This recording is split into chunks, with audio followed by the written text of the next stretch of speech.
It's interesting because at the end of last year, you saw Bitcoin skyrocket above $100,000 per Bitcoin. You saw that interest really start to taper off at the beginning of this year.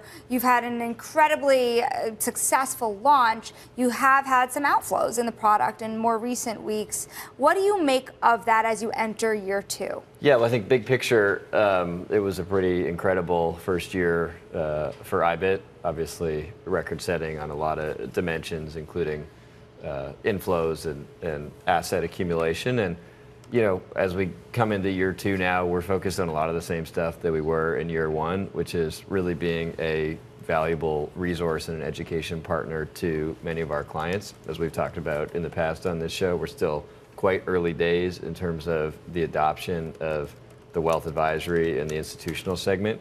And so we're spending a lot of time engaging with those types of clients. Is that where the growth is? We just heard from Kavita Gupta at Delta Blockchain, who said institutional is the next catalyst in 2025. I mean, how much opportunity is there?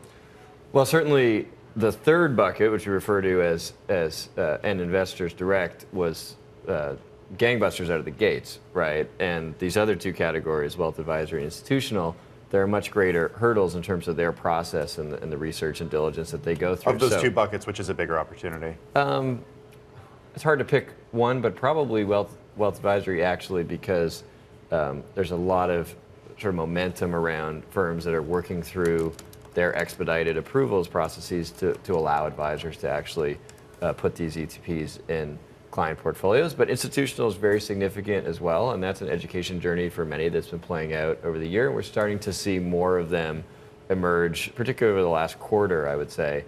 You saw more institutions and a little bit more wealth advisory in the overall mix of inflows.